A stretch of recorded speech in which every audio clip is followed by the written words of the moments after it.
Hola, ¿cómo están? Yo soy Carla y hoy en Entre Líneas les voy a platicar un poquito más sobre el libro Ya no somos las mismas, pero aquí sigue la guerra de Daniela Arrea. Daniela Arrea es la editora de este libro. Ella es una periodista mexicana nacida en Guanajuato. Ella de hecho en 2007 cofundó una red de periodismo en la que busca esta organización dar voz a periodistas independientes en zonas marginadas de México. También ha participado en diferentes documentales que hablan obviamente sobre estas problemáticas de violencia de género en México. Y su último libro, Fruto, es un diario sobre la maternidad, pero también cómo fue estar embarazada y llevar estas investigaciones. Es un libro también muy interesante. Y bueno, este libro, como les mencionaba, es colaborativo porque participaron diferentes mujeres, así como periodistas, artistas, fotógrafas, poetas, en el que ellas buscan dar voz y cómo las atravesó la violencia y cómo no se sigue hablando de algún tipo de violencia hacia ellas y a veces se deja como de lado algunas problemáticas como son el cuidado hacia ellas y su vida familiar. Este libro a mí se me hizo muy interesante porque son testimonios e investigaciones que son recabadas por más de 10 años. Entonces, creo que muestra un periodismo muy crudo, muy moral, donde nos enseñan que solamente no son personas en estadísticas, sino también son memorias, son emociones, son seres vivos, son habitantes de cuerpos, ¿no? Que a veces tendemos a olvidar un poco eso. Y uno de los principales temas que también toca es cómo es la maternidad en contextos de violencia. ¿Esto qué quiere decir? Cómo un cuerpo pasa a ser territorio de otra persona y cómo por medio de esto quieren controlar a una mujer, controlar a unas familias, ¿no? Por las amenazas que ejercen sobre sus hijos, sobre sus esposos, cómo el Estado promueve estos abusos, ¿no? Donde también las mujeres cargan con cicatrices y a veces pues no pueden estar con sus hijos y al mismo tiempo por su profesión pues lo ven mal porque deberían de ser mujeres que tal vez se queden en casa para no sufrir la violencia, pero como ellas lo dicen en el libro, no buscamos ocultarnos, sino que vean la valentía, pero este proceso pues es muy difícil. Hay testimonios de hijas de periodistas de cómo les afectó que sus madres se dedicaran a esto porque no las veían o había amenazas hacia ellas y pasaron periodos muy largos separadas, pero al mismo tiempo también entrevistan a las madres y cómo ellas sienten la culpa, sienten el rechazo, pero al mismo tiempo pues son personas que quieren alzar la voz por otras mujeres, ¿no? Por otras familias. Y cómo todo esto hace que a veces pues choquen y se contraponen, pero al mismo tiempo, como ya les decía, pues buscar como soluciones. Y vemos que las hijas al principio no lo entienden, claramente todos queremos estar con nuestros padres, pero al final pues es un proceso de ambos que se van sanando poco a poco. También cómo nos cuentan cómo es el proceso de las madres buscadoras, lo difícil que es para ellas ir buscando un hijo y al mismo tiempo encontrar resistencia, críticas de parte de la misma sociedad, por el gobierno, ¿no? Todas estas agencias de justicia que deberían de apoyar un poco más, pero no están preparados a veces para dar este apoyo y cómo esta búsqueda se hace a veces inalcanzable para muchas mujeres y al mismo tiempo, pues al mismo tiempo las niñas están sufriendo violencia, ¿no? Y aquí viene la pérdida de la infancia. Este es un tema que la mayoría de ellas toma porque la mayoría son madres. Y al ser madres trabajadoras, pues a veces hay que dejar de lado algo para poder obtener otra cosa y así poder continuar. Otro tema muy importante es la guerra no declarada, que es lo que ellas nos mencionan en el libro. Es una guerra que sabemos que existe, que es contra el narcotráfico, pero a veces ya no es mencionada de tal manera en el sentido de que sabemos que está, pero ahí va a estar y ya no decimos nada. O cambiamos este lenguaje. Aquí en México, uno de los estados más problemáticos por esto fue Sinaloa y Chihuahua, ya que pues hizo que se desplazaran muchísimas familias por la guerra con el narcotráfico. Esto se hizo como más un boom, o la gente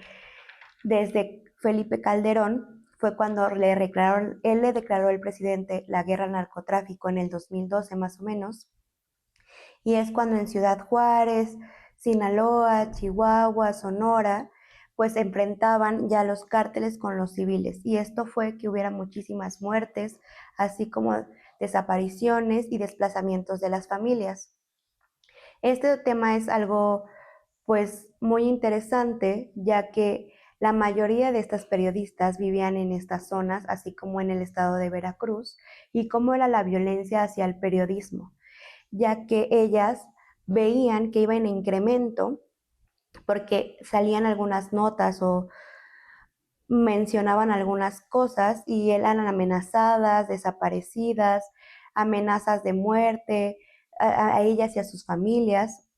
Y en el libro menciona mucho cómo esto hizo que su profesión se fuera a un riesgo, ¿no? En el estado de Veracruz, en Jalapa, teníamos al gobernador Javier Duarte, que era una persona que empezó a reprimir muchísimo la libre expresión. Durante su mandato fue donde se dieron más muertes de periodistas, también donde si pues básicamente los exiliaban por no estar de acuerdo, no exhibir las noticias que él quería que dieran, o por criticar a su gobierno, pues estas personas eran capturadas, desaparecidas, torturadas, y el mismo Estado estaba consciente de lo que estaba pasando, pero al final pues no se hizo nada. Hay un caso muy polémico, muy conocido, que se llama Regina Martínez, es una periodista que murió en su casa, pero el Estado pues dice que fue algo personal y pasional, que nada tenía que ver con las notas que ella había publicado sobre la crítica hacia el gobierno de este gobernador Javier Duarte, así como también el caso de Rubén Espinosa Becerril. Él era un fotógrafo periodista que criticó muy duramente este gobierno, y él huye de Jalapa, huye de Veracruz a la Ciudad de México, pero es asesinado en la Ciudad de México, en la colonia Roma. Ese también fue un caso muy conocido. Y como esta historia es cómo les impactó a sus colaboradores, a sus colegas periodistas, porque pues lo estaban cazando. De hecho, él dejó una nota diciendo que si algo le pasaba, culpaba directamente al gobierno de Duarte. Y también hay una historia sobre entrevistas a su novia, de cómo ellos vivieron este proceso de tener que emigrar a la Ciudad de México con amenazas, de tener que dejar su ciudad, su casa, a sus amigos y familiares, y este proceso tan duro de no saber lo que les esperaba. Y al final ella pues menciona todo el proceso de cuidado que tuvo que hacer después para poder sobrellevar la muerte de su pareja. Entonces, ellas nos cuentan cómo el periodismo se convirtió en un símbolo nacional, un símbolo de arma, para hablar sobre las cosas que estaban pasando, y cómo también el mismo periodismo a lo largo de los años ha sido un modo de querer censurarlos, de reprimirlos, de sobre amenazas, cómo los medios de comunicación son algo tan importante, y cómo esta ética de querer censurarlos, de que pues los reprimen, está lleno de impunidad, y cómo afecta la libre expresión para algunas personas.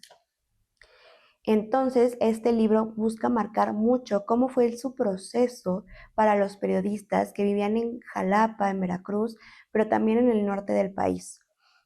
¿no? Así como ellos, hay muchas historias de personas desaparecidas, desde que se tuvieron que desplazar forzosamente. También es un tema muy central en el libro, ya que la mayoría de las periodistas que están en pues se han tenido que desplazar, han tenido que huir a otros países, porque la violencia hacia ellas es tan fuerte y las amenazas, que ya no pueden seguir aquí. Pero también vemos mujeres que son fuertes, que buscan demostrar la verdad, así como compañeros de ellas mismas que las apoyan, ¿no? También uno que es muy marcado aquí en el libro es cómo hay desapariciones forzadas también,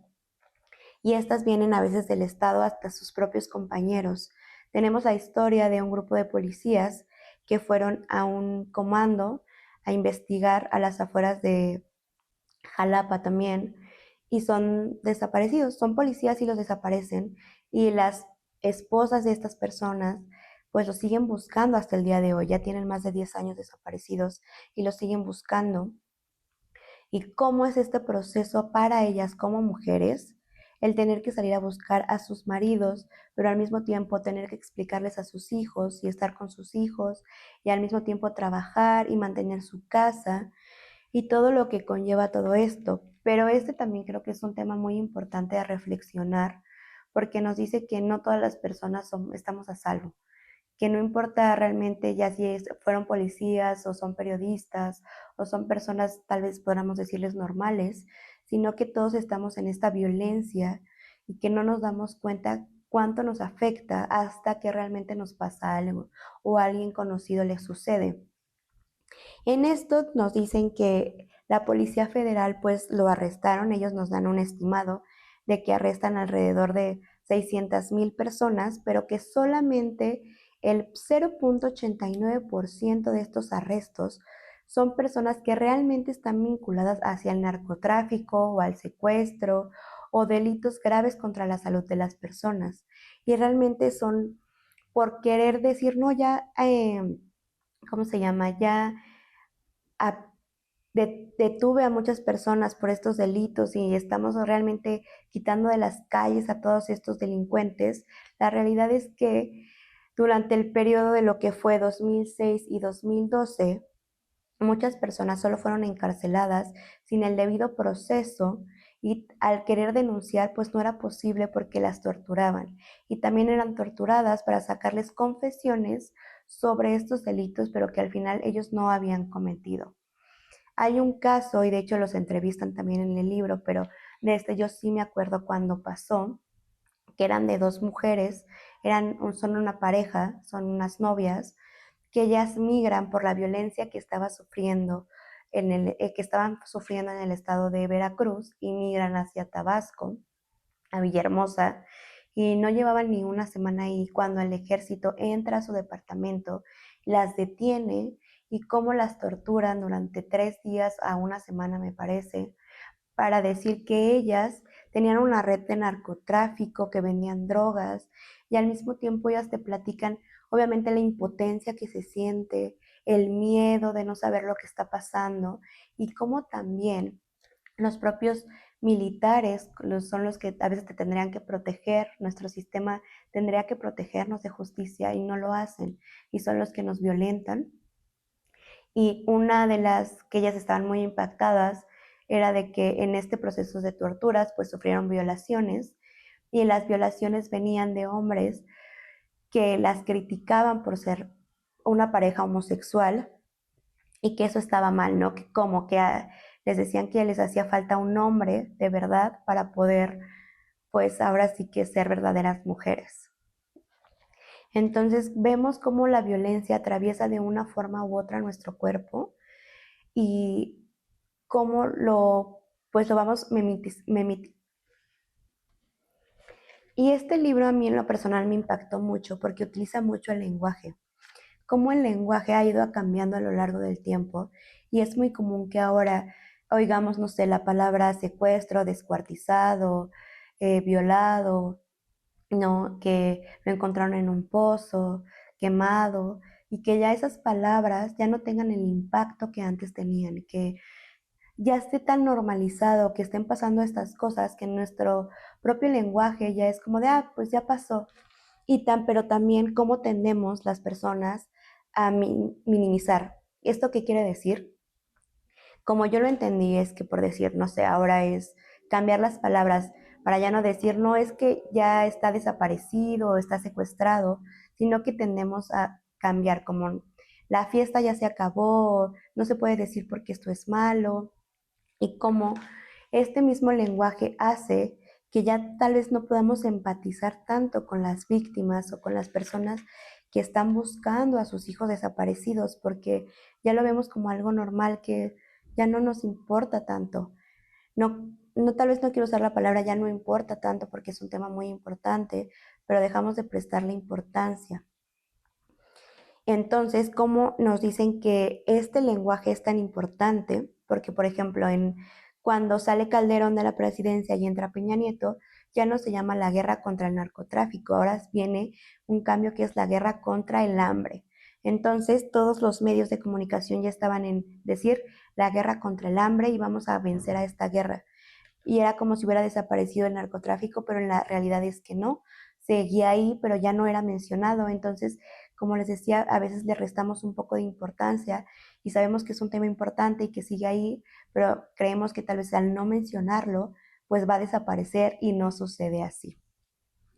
No, también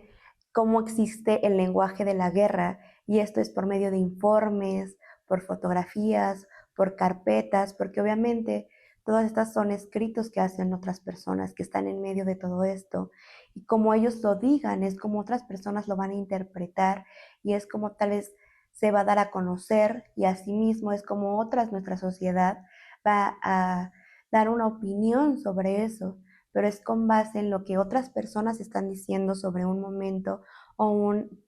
hecho ocurrido en ese periodo. Creo que eso es lo que nos deja mucho, es como ser críticos, porque a veces en la historia que les contaba de estas mujeres, la prensa nos dice, no, eran una pareja de mujeres narcotráficos y ya están detenidas y va a estar todo bien, y la realidad que ahora conocemos es que no, que fueron mujeres que las culparon, las torturaron, y las metieron a la cárcel, hoy en día ya están libres, pero al final pasaron años de su vida, perdieron años, no fueron violentadas, y cómo les afectó a ellas en todos estos ámbitos de su vida, cuántos años perdieron. Creo que es un libro que deberían de darle una oportunidad, así como tal vez de conocer un poco más sobre el tema. Obviamente, pues vienen muchas estadísticas, ¿no? De desapariciones, de lo que ha ido pasando en nuestro país, pero creo que es un libro que nos da la otra parte, de a veces la parte que no pensamos tanto de cómo es la vida de los periodistas, ¿no? Entonces, espero que lo lean, que les guste. Aparte es un libro muy bonito, está lleno de fotografías. También antes de cada capítulo hay como un diccionario, se podría decir, sobre palabras sobre el cuidado, que es el apapacho, el abrazo, los besos, de cómo ellas le dieron un significado a lo largo de estos testimonios y cómo se ha resignificado esas palabras. Por eso les digo que es bien importante el lenguaje. Y también hay una mención especial en el libro que es sobre una casa de cuidados, que este es un proyecto hacia las personas, a las mujeres periodísticas que están buscando un refugio cuando ellas son amenazadas, y ellas se llama La Casita, La Serena, y a ellas es un refugio donde pueden ir y donde les dan todos estos cuidados que ellas necesitan para poder sobrellevar esto, y al mismo tiempo pues salir más fuerte, porque algo muy importante es como creo que todos sanamos en colectivo, es algo muy poderoso sanar en colectivo, y cómo les ayuda, y al mismo tiempo pues te da como esta energía de seguir adelante. Espero les haya gustado, se animen a leerlo, y por aquí nos estamos viendo.